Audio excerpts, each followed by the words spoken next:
out here on Oswego with Director of Public Relations for Oswego Speedway, Camden Proud. Make sure you go back to the other one we did where he talks about what he's going to do with the wing on the car with ISMA this year. But this is looking forward to what is going to happen this year at Oswego Speedway. Of course, the 18th and 24th are practices. This is May, of course, the opener on the 25th with a 3-division show. And the first ISMA show will be on June 29th. Classic weekend, of course, as usual, on the final weekend of summer, August 30th, 31st, and, of course, on September 1st as well.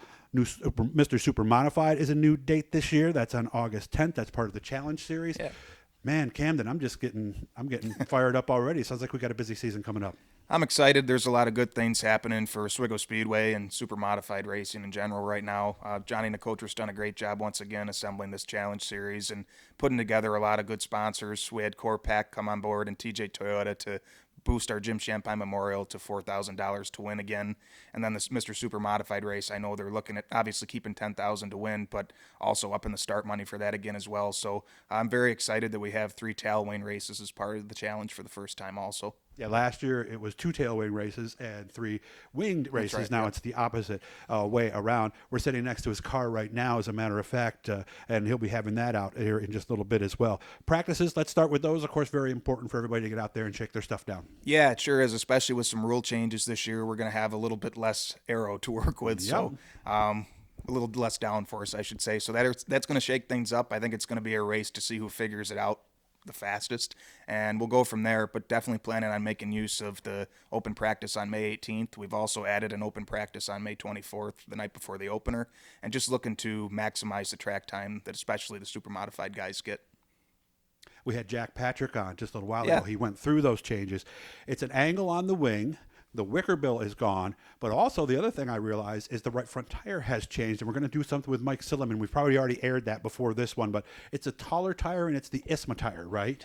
It's the ISMA tire, so I think that's going to actually speed the car up a little bit. Really? I don't think we're going to slow down as much as everybody believes, but I do think that it is going to slow down a little bit and that the racing is going to improve. No question about that. I think that you're going to see a lot more side-by-side racing and capability to make some passes. It's going to put the car back in the driver's hands, and guys are going to have to really work the wheel and go back to some strategy and thinking instead of just hammer down all the time and kind of follow the leader like it has been at times, unfortunately. So I think they're doing the right thing. They made a good move with this, and taking away that downforce, you're definitely going to have to respect your car a little bit more, and it puts it back in the driver's hands, and in doing that, that'll make it more exciting for the fans. How big are these changes when you add them up? Are we talking a slight change or a big change, or maybe something between that? Probably something in between. It's a relatively big change. That is a lot of angle to take out of the wing, and taking the the wicker off too, is right? a big Yeah. change too. You wouldn't believe how much something Yes. an inch wide, how much it changes the way the car drives. So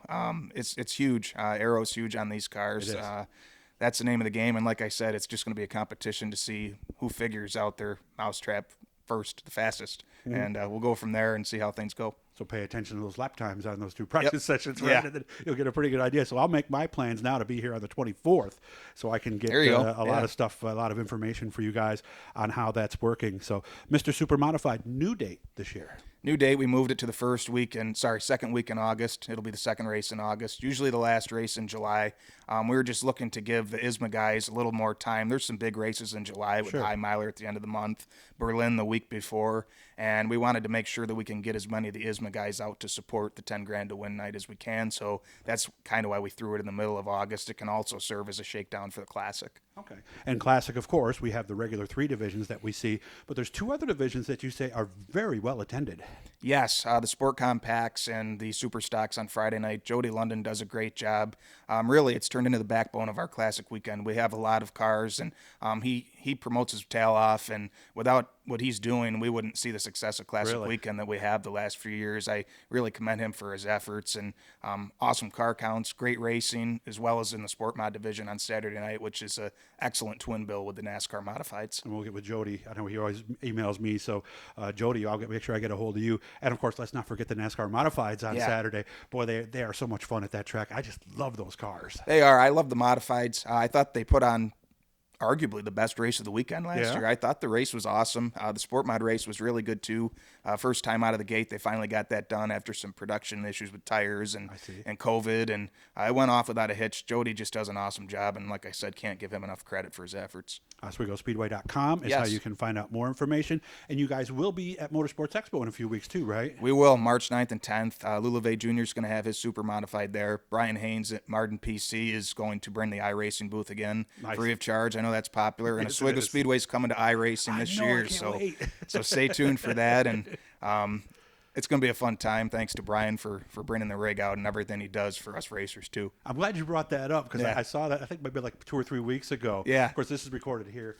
What's today? 21st, I believe, or 23rd, somewhere like that. We're in that week. Yep. But iRacers have been wanting that for a long time, and I understand it's going to be the dirt too. It's going to be both, right? Kind of like USA Speedway, right? Yep. You buy Oswego Speedway and iRacing, and you'll get both configurations. And we're working with iRacing closely and super excited. And the goal moving forward is to get a Supermodified scanned, and we'll work with iRacing on that too. Yeah, get a winged one too. Yeah, that'd be great. Get a small block super. We'll get a whole thing. In a perfect world, that would be the awesome way to do it. So, how do the divisions look? I mean, I was with AJ Larkin the other day. Yep. We got a chance to look at his small block super. How are the other ones doing? The 350s. The 350s were kind of in a tough spot at the end of last year because we have some guys that have cars and they're sort of in the middle of their transition between an SBS and a 350 Super. Like Noah Ratcliffe and Tony DeStevens both have cars, but they both focused on running the SBS schedule full time. Both got some feature wins. Noah was the track champion, so they'll be great assets to the class. Talon Hawksby also doing a really nice job. Didn't run every week, but most of the schedule.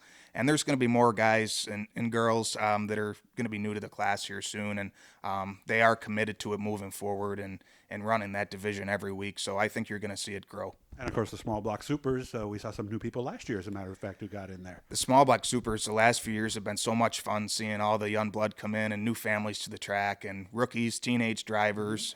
The Crawford family, I know they have a second car they're going to bring out for CJ. Tessa did a really nice job at the end of last year. So, things are – I couldn't be happier with how things are with that class right now. It's such a good mix of your older veterans, the guys who've been doing it a few years, and then all these rookies getting their feet wet, and everybody helps everybody. There's a great camaraderie in the pit back there. Only thing, I just don't think there's enough wins to go around for everybody. I know, right? Unfortunately, because I know there's a lot of people who are coming in thinking we're going to get one, but unfortunately there's only X amount of races. So that's right. There's only X amount of wins. So again, OswegoSpeedway.com. Follow him on Facebook. Of course, make sure to follow me too. If you're not subscribed, make sure to do that. Turn on your notifications. Leave us a comment.